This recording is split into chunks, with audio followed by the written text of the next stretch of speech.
नमस्कार, vision IAS के news today के इस अंक में आप सभी का स्वागत है। इस अंक में हम आपके लिए लेकर आए हैं यूपीएससी परीक्षा की दृष्टि से महत्वपूर्ण कुछ अहम खबरें। इस अंक में हम सबसे पहले बात करेंगे रेल मंत्रालय की। हाल ही में रेल मंत्रालय ने यात्री ट्रेनों को चलाने के लिए बोली लगाने के लिए निजी क्षेत्र को आमंत्रित किया है।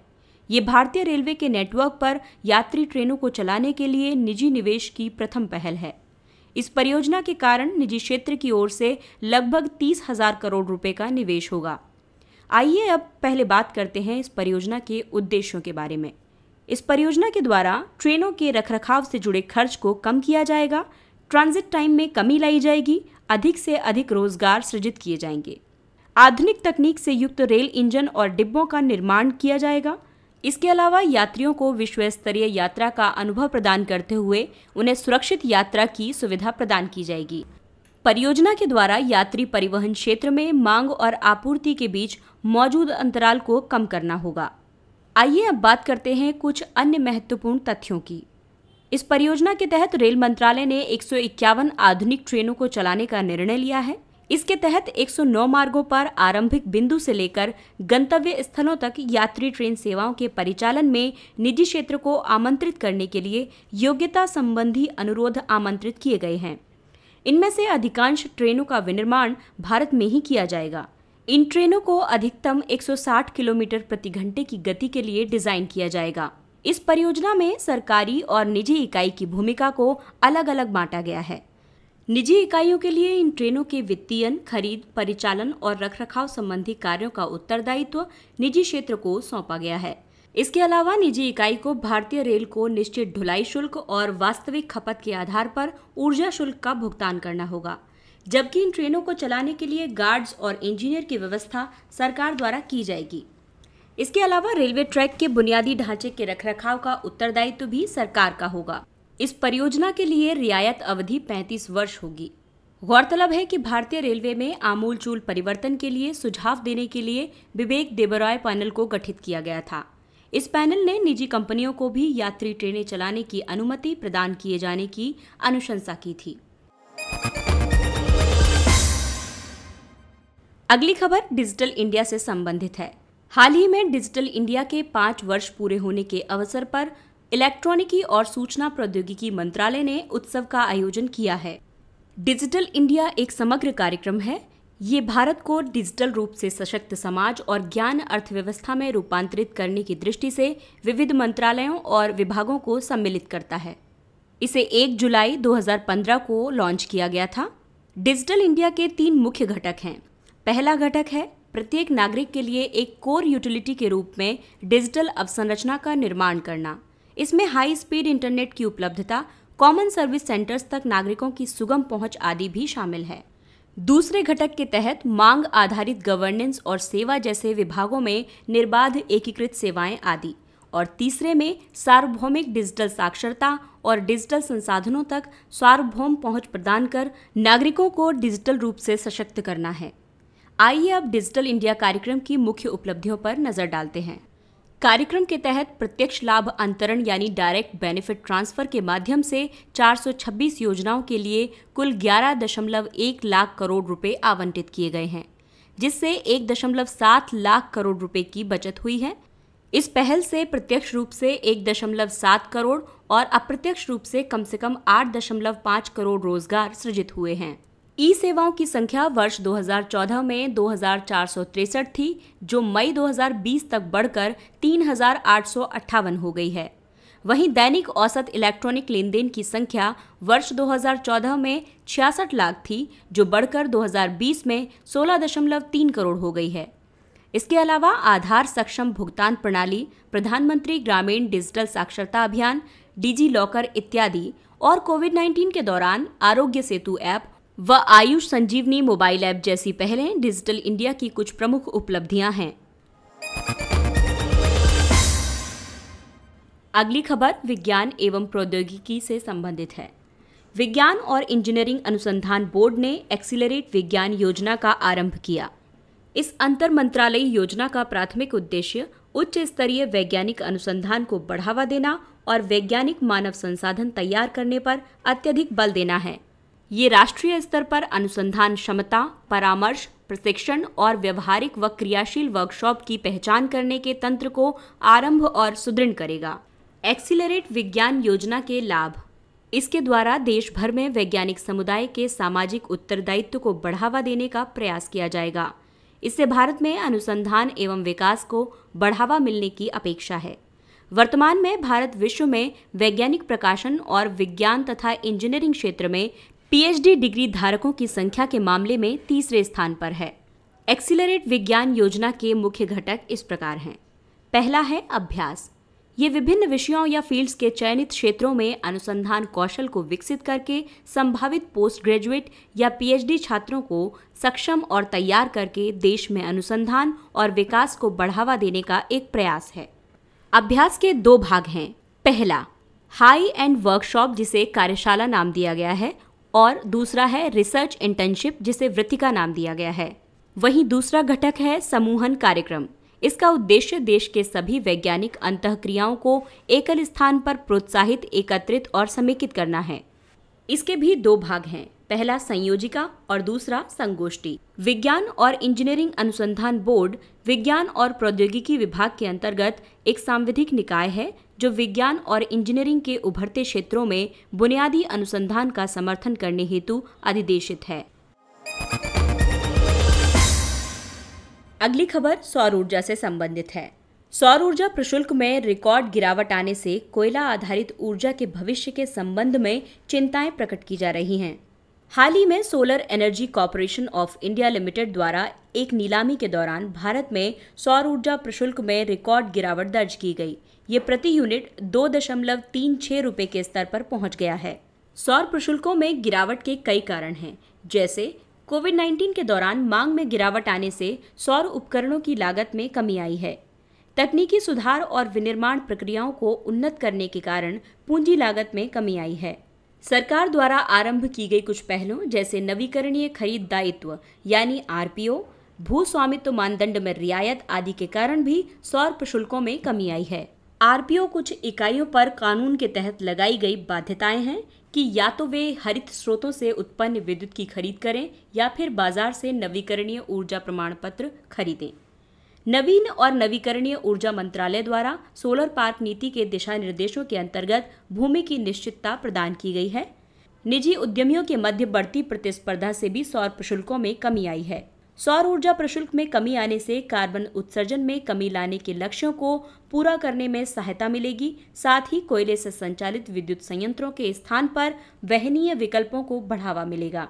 इस गिरावट से भविष्य में कोयला आधारित ऊर्जा पर पड़ने वाले प्रभावों के संबंध में केंद्रीय विद्युत प्राधिकरण ने कुछ तथ्य प्रस्तुत किए हैं। इसके अनुसार सौर आधारित विद्युत उत्पादन वर्ष 2030 तक देश के समग्र ऊर्जा मिश्रण में कोयले से उत्पन्न ऊर्जा से अधिक हो जाएगा। साथ ही इसने ये भी संकेत दिया है कि वर्ष 2029-30 तक सौर ऊर्जा की हिस्सेदारी बढ़कर 35% हो जाएगी और कोयला आधारित विद्युत उत्पादन की हिस्सेदारी घटकर 32% पर पहुंच जाएगी। चीनी कंपनी हुआवेई और ZTE पर अमेरिकी प्रतिबंध और इसका भारत पर संभावित प्रभाव। हाल ही में संयुक्त राज्य अमेरिका ने चीन की प्रमुख दूरसंचार कंपनियों को औपचारिक रूप से राष्ट्रीय सुरक्षा के लिए खतरा माना है। इन कंपनियों में हुआवेई टेक्नोलॉजीज कंपनी और ZTE कॉरपोरेशन और उनसे जुड़ी सभी फर्में शामिल हैं। इन दोनों कंपनियों पर यह आरोप लगाया गया है कि इन्होंने अमेरिकी नागरिकों के डेटा को चीन सरकार के साथ साझा करके उसके सहयोगी होने की भूमिका निभाई है, साथ ही उसके लिए जासूसी करने का भी काम किया है। ऐसे में संयुक्त राज्य अमेरिका का ये निर्णय भारत जैसे उसके सहयोगी देशों पर समान कार्रवाई करने के लिए दबाव डाल सकता है। आइए समझते हैं कि इस निर्णय के संभावित प्रभाव क्या क्या हो सकते हैं। इस प्रतिबंध की वजह से दूरसंचार उपकरणों की लागत में 30% तक की वृद्धि हो सकती है। भारत का लगभग 25% दूरसंचार उद्योग नेटवर्क हार्डवेयर की खरीद के लिए इन चीनी कंपनियों पर ही निर्भर है।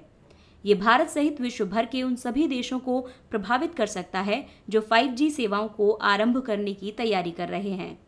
हालांकि इससे पहले ही हुआवेई को भारतीय दूरसंचार मंत्रालय ने 5G स्पेक्ट्रम ट्रायल में भाग लेने की अनुमति दे दी थी। हाल ही में भारत ने भी इसी आधार पर 59 चाइनीज ऐप्स को प्रतिबंधित कर दिया था कि वे ऐसी गतिविधियों में संलग्न हैं जो कि भारत की संप्रभुता और अखंडता, भारत की रक्षा, राज्य की सुरक्षा और लोक व्यवस्था के प्रतिकूल हैं। आइए अब नजर डालते हैं कुछ अन्य महत्वपूर्ण सुर्खियों पर। विश्व बैंक का एमएसएमई के लिए आपातकालीन प्रतिक्रिया कार्यक्रम। इसके तहत विश्व बैंक ने कोविड-19 से प्रभावित लगभग 1.5 मिलियन सूक्ष्म, लघु और मध्यम उद्यमों की तात्कालिक तरलता और ऋण आवश्यकताओं के समाधान के लिए $750 मिलियन की सहायता राशि प्रदान की है। ये कार्यक्रम तरलता के प्रवाह को सुनिश्चित करेगा, साथ ही गैर बैंकिंग वित्तीय कंपनियों और लघु वित्त बैंकों को मजबूत करके और वित्तपोषण तक समावेशी पहुंच को सक्षम करके एमएसएमई क्षेत्र की सहायता करेगा।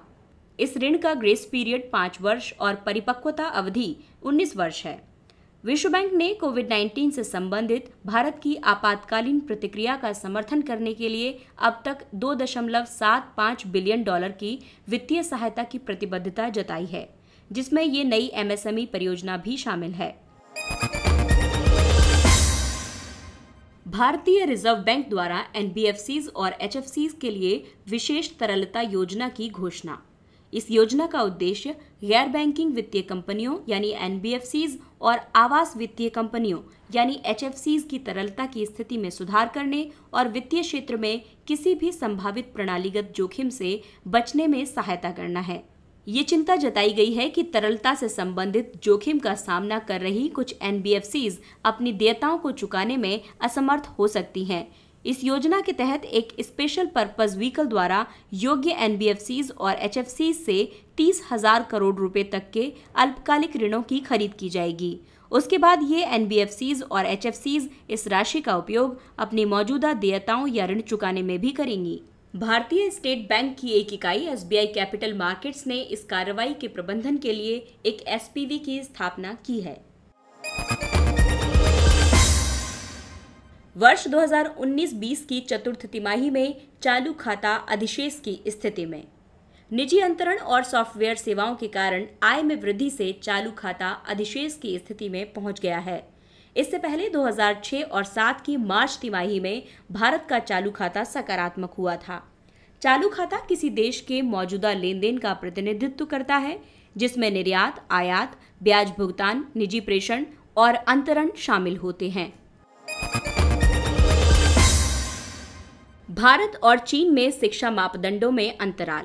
मानव संसाधन विकास मंत्रालय ने भारत और चीन के बीच शिक्षा से संबंधित विभिन्न मापदंडों के अंतराल की पहचान की है।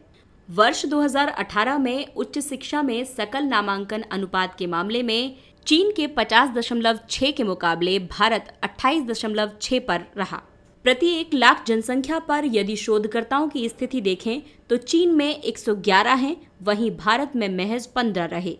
दायर किए गए पेटेंट की संख्या के मामले में चीन 13,81,583 जबकि भारत 46,582 तक ही सीमित रहा। वहीं अनुसंधान और नवाचार के लिए वित्त पोषण के मामले में चीन 2.10% पर था तो भारत 0.69% पर रहा। पर्यावरण मंत्रालय द्वारा केंद्रीय चिड़ियाघर प्राधिकरण का पुनर्गठन। केंद्रीय चिड़ियाघर प्राधिकरण एक सांविधिक निकाय है जिसकी अध्यक्षता पर्यावरण मंत्री द्वारा की जाती है। ये देश भर के चिड़ियाघरों को विनियमित करने के लिए अधिदेशित है। इसमें अध्यक्ष के अलावा 10 सदस्य और 1 सदस्य सचिव शामिल होते हैं। प्राधिकरण दिशा निर्देश जारी करता है और नियमों को निर्धारित करता है, जिनके तहत जानवरों को राष्ट्रीय और अंतर्राष्ट्रीय स्तर पर चिड़ियाघरों में स्थानांतरित किया जा सकता है। भारत का प्रथम लाइकेन पार्क। ये पार्क उत्तराखंड के कुमाऊं के मुनस्यारी क्षेत्र में स्थापित किया गया है। ये लाइकेन को संरक्षित, सुरक्षित और उनकी खेती करने, साथ ही स्थानीय नागरिकों को लाइकेन के महत्व के बारे में जागरूक करने के उद्देश्य से स्थापित किया गया है। लाइकेन एक संयुक्त जीव है जो कवक के तंतुओं के साथ रहने वाले शैवाल या साइनोबैक्टीरिया से बना होता है। ये शैवाल और कवक के बीच सहजीवी संबंध को दर्शाते हैं। इन्हें विकसित होने के लिए स्वच्छ हवा की जरूरत होती है और जब हवा प्रदूषित होती है तो ये नष्ट हो जाते हैं। खालिस्तान आंदोलन। केंद्र सरकार ने विधि विरुद्ध क्रियाकलाप निवारण अधिनियम यानी unlawful activities prevention act UAPA के तहत खालिस्तान आंदोलन से संबंधित 9 लोगों को आतंकवादी के रूप में नामित किया है। हाल ही में संशोधित UAPA के तहत अब व्यक्तियों को भी आतंकवादी के रूप में नामित किया जा सकता है। इससे पहले केवल संगठन को ही आतंकवादी घोषित किया जा सकता था। खालिस्तान आंदोलन एक अलगाववादी आंदोलन है जो पंजाब क्षेत्र के खालिस्तान नामक एक संप्रभु राज्य की स्थापना करके सिखों के लिए एक मातृभूमि के निर्माण की मांग करता है। एक जॉइंट वेंचर कंपनी के लिए भारत और बांग्लादेश के बीच समझौता।